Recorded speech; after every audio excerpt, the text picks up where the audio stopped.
give it a summit or nothing. I'm with you. You ready? Summit or nothing! In the Lake District.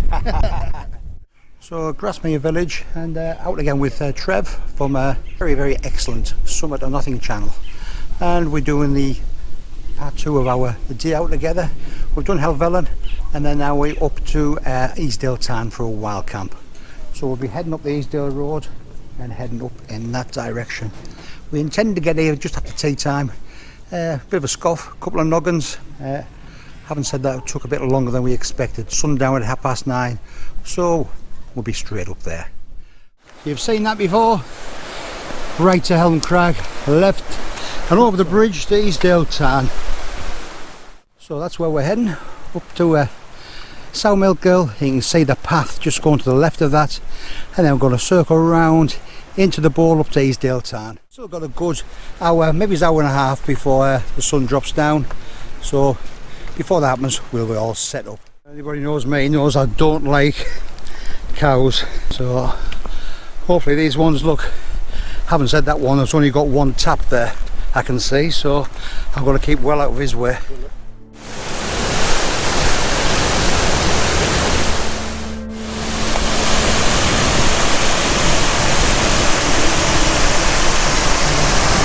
And that's where we're heading, onwards and upwards.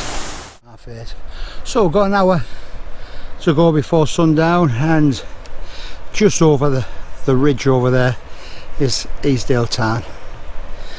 Thank goodness. Yeah. I know people might say, oh, it's not too bad. EASEDALE Tarn with a backpack on.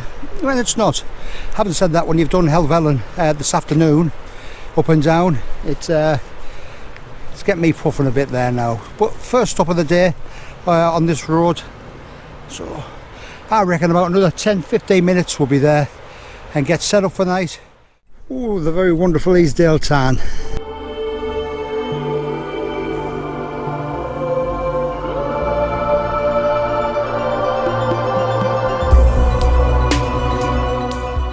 A bit of a tough old climb up. Having said that, last time I came up with a little day pack. Yeah. Which is a bit of a difference. We'll get set up, get something to eat, and get settled down for a good night, hopefully.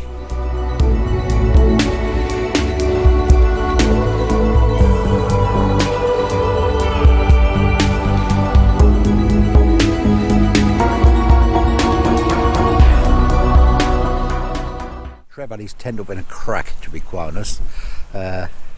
Mine took a bit longer. I'm faffing about with it, and Trev said, "Are you alright?" I said, "Everything going alright?" I said, "You haven't got that tent on back to front." So as though I would put a tent on back to front. Anyway, when I realised I put my tent on back to front, I turned it round, got set up. Trev was halfway through from boiling a bag, and he'd had about 2 cups of coffee, I think. But either way, so a really nice place. It's a wild camp. We've been wanting a wild camp here for ages. So really pleased it's finally happened, and in good company as well. Not a breath of wind at the moment. Not one midgie either. Lovely. It's 4 in the morning. And what a lovely morning. It looks like it's going to be.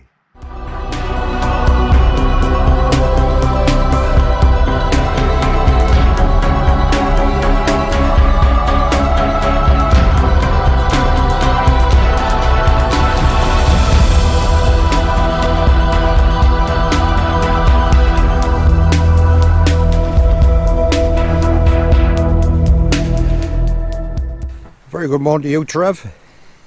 Morning, Alan. Yeah. Good night's sleep? Yeah, I did actually. Yeah. Like a log. Yeah. You never made a sound. Yeah. 2 o'clock in the morning, you cough 3 times and moan in your sleep. I'm not quite sure, but I think you said Nath. Twice. What a morning to wake up to, though, isn't it? Oh, it's beautiful, yeah. Absolutely stunning. Look at that lake, it's like a mirror.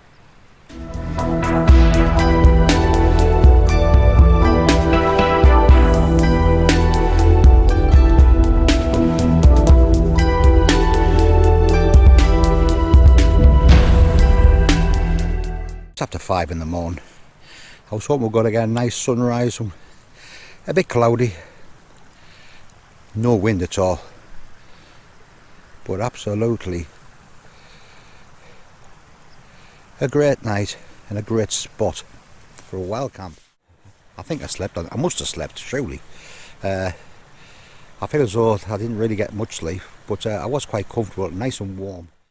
I'm really pleased, like Trev's enjoyed the spot I picked for his wild camp up in the lakes. I was thinking about Hallam Fell, and which is a very, very famous wild camping spot. All the greats have been up there. You know, Eddie, Scott's wild camper, he was up there for a couple of days with Sean the Cumbrian camper. They did Hallam Fell and Place Fell, and Andy Wardle. Well, I don't know if I should bow when I say that famous wild camper name.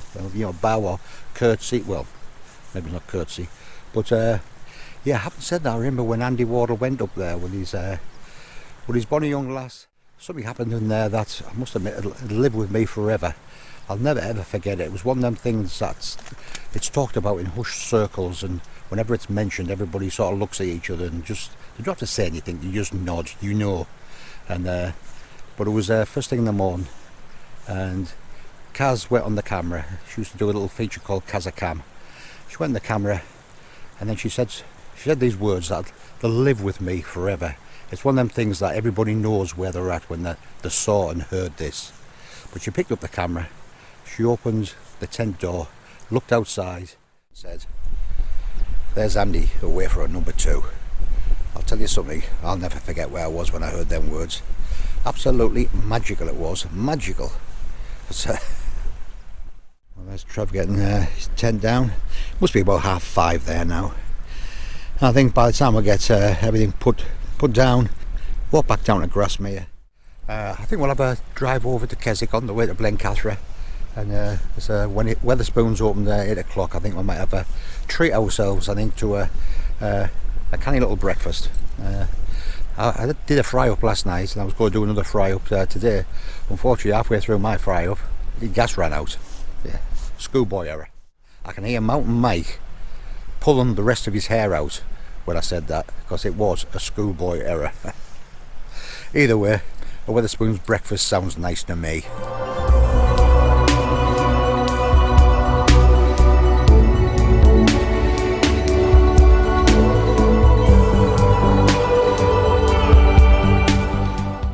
Well, yeah, I got here last night, and it was quite late when we got here, about half an hour before the sun really went down. But we had a really good night. I mean, we were up till about 11:30 just talking and laughing, and really just enjoying ourselves, which is what it's all about, really.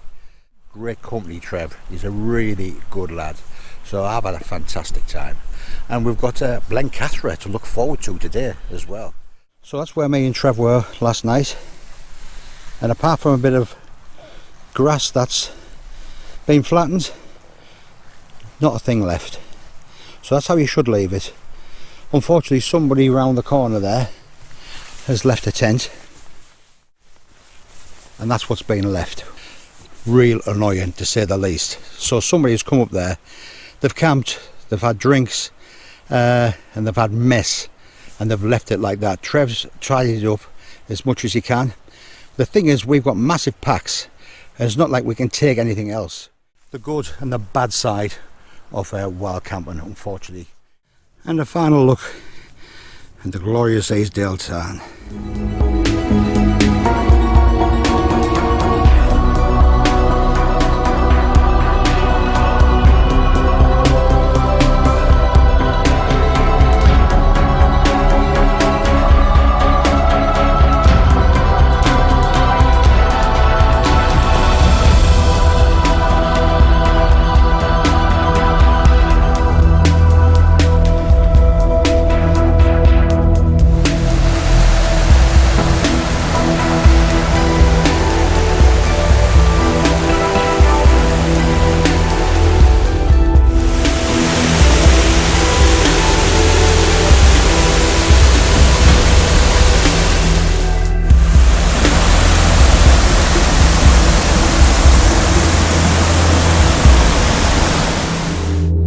The sun trying its hardest to peep through there.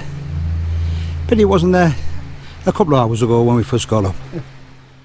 We were going to go to Glencatra, but some wimpy person, me, has wimped out of it, because I must admit, after yesterday up Hellburn and then the walk up to EASEDALE Tarn and back this morning, I am feeling it. So what we're going to do is we're going to go up to Hallam Fell. And the final trip of the day, a quick one up to Hallam Fell with Trev, so we can get him back on the M6 pretty early. He's got a long drive back down to Devon, so we're having a quick one but a steep one all the way to Hallam Fell.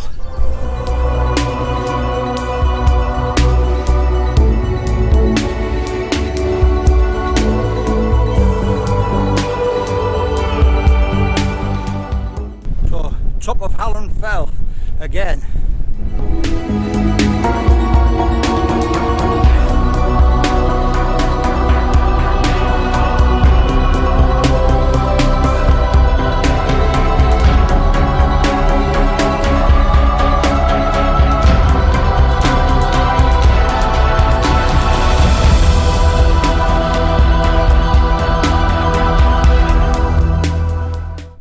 Give it a summit or nothing. I'm with you. You ready? Summit or nothing! In the Lake District. Now I know this is not the traditional wild camper's breakfast, but at the end of the day I'm not a traditional wild camper. Really enjoy and treat ourselves this morning to a Wetherspoon's breakfast. While Trev's took it in there, I just want to really thank him very much for this weekend. It's been really good. Really enjoyed meeting up with him, and hopefully one day I might get to do it again. So yeah. Thank you very much for that, Trev. Really appreciate it, mate. Me too. Again, if you haven't seen Trev's channel, I'll put a link to his channel in the description of the video.